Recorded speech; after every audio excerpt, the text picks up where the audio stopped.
እንግዲህ ትላንትና ሩታና ኤፍሬም አብርሃምና ሄርሜላን ይቅርታ ጠይቀን አብረን እንቀጥላለን እንደ ድሮ እናንተም ክሱ ስላነሳችሁን ብለው መጡ። ይቅርታ ለመጠየቅ መጡ። እኔ ምንድነው ምለው አብርሃም ሩታ ኤፍሬም ስራ ነው እየሰሩ ያሉ ያውቃሉ በደንብ ማለት ነው። ያውቃሉ በደንብ አብርሃም ያውቃል የማያውቅ መስልና ማለት ነው።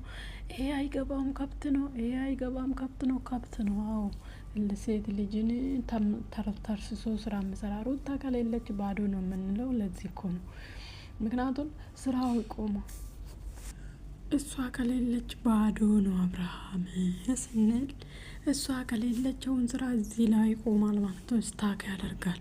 ያቺኛው ስራ አትችልም። እኔ አብርሃምን ከበርቤ ፍቅራምት ይሁን እንዳልገባት ይሁን አላቅም፣ ግን አይሳካላትም። የምሬን ነው የምላችሁ ለሄርሜላ አይሳካላትም። ምክንያቱም የሰው ህይወት ውስጥ ገብቶ የሰው ህይወት የሚበጠብጥ እግዚአብሔር አይረዳውም። የህይወቱ እስከ መጨረሻ ነው የሚበላሸው። ማንኛውም ሰው የሰው ህይወት በትኖ የራሱን ማድረግ የመሰለ በቅርብ የምታውቁ ሰዎችም ካላችሁ እኔ ስለማውቅ ነው ይሄን የምከራከረው። አይረዳውም ፈጣሪ። ዛሬ ብረዳ ነገ ይበተናል። የሰው ህይወት ውስጥ መግባት በጣም ከባድ ነው። ህይወት ውስጥ መግባት ከባድ ነው። በፍቅረኛሞች መካከል ባለትዳር መካከል መግባት በጣም ከባድ ነው። ስለዚህ ዛሬ ቢሳካላትም ነገ እንደማይሳካለት ነገ እንደምታለቅስ እጥፍ ድርብ እንደምታለቅስ ሄርሜላ እንዳትረሱ፣ ሄርሜላ ደጋፊዎች ማለት ነው። ስለዚህ አሁን ሩታ እናንተ እንደ ክፉ ምናምን ሩታ ከሌለች እኮ እናንተ የምታወሩ ነገር የለም።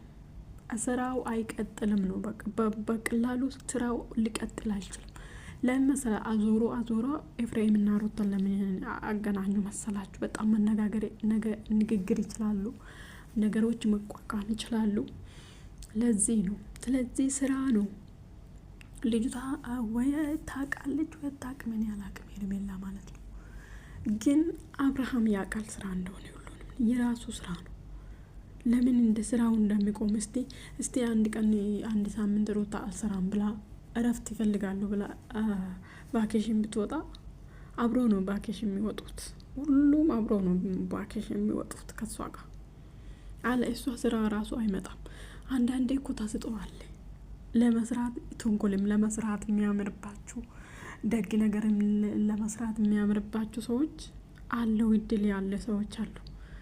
ለመስራት ደግሞ የሌለችው አላችሁ። ስለዚህ ሩታ ለመስራት አቅም ያላት ነው። ሶሻል ሚዲያን ለማሽከራከር ጽጌና እሷን እዩ፣ ሀይሚን እዩ። እነኚህ ሶስት በጣም ቁልፍ የዩቱበሮች እኮ ነው። ነገሮችን በዚህ ማምጣት ይችላሉ፣ በዚህ ማምጣት ይችላሉ፣ በዚህ ማምጣት ይችላሉ። በዚህ ግን ከጀርባ እንደዚህ አይነት ሰዎች አይደለም። ሲወርቁ ራሱ እነሳሉ። በመነሳት አቅም አላቸው። ውድቀት ለነሱ ብርቅ አይደለም። መጎዳት ለነሱ ብርቅ አይደለም። በቃ ያውቃሉ። ስለዚህ አሁን እናንተ ሄርሜላ ወይኔ አብርሃምን እንደዚህ እነዚህ ተንኮል አስቦ ሄርሜላ በጣም አብርሃምን ጠብቂ፣ አብርሃም ስራውን ይፈልጋል። እናቴ ቃል በቃል እኮ አሁን ማግባት አልፈልግም ተጋብተን ነው ወደ ውጭ የምንሄደው ብሎ ሄርሜላን ቁጣ ያደረገ እሱን ራሱ ይሁት። አብርሃም አሁን ማግባት አይፈልግም፣ መስራት ነው የሚፈልገው። 1 ሚሊዮን መግባት ነው የሚፈልገው ከዚህ በፊት ብሏል። በጣም ፌመስ፣ በጣም ከዚህ በላይ ፌመስ መሆን ይፈልጋል። ሚስቱ ከሌለች ሩታ ከሌለች ደግሞ ባዶ ነው አብርሃም።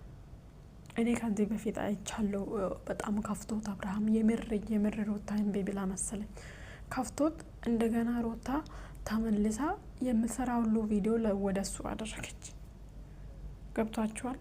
ስለዚህ ሩታ መስራት እንደማይችል ይወቁ። አብርሃም በውስጥ ይተዋወቃሉ። እንደዚህ ቢሆኑም በውስጥ ይተዋወቃሉ። እኔ ሄርሜላ አውቃም እንደዚህ ትሆነ አላቀችም ከሆነ ከዚህ ህይወት ውስጥ እኔ ሪሙቭ ማለት አለበት ብዬም እሷ ነች የምታለቅሱ። ሩታ የምታለቅስ ይመስላችኋል? ሩታ አታለቅስም። እግዚአብሔርን አታለቅስም። ጀግና ሴት እኮ አታለቅስም። ጀግና ሴት ያመነችው ነገር አድራጊ ነች። በቃ እያወራች ነው የምታደርገው። ደግሞ ሩታ እንዴት እንደሚሳካላት አይታችኋል።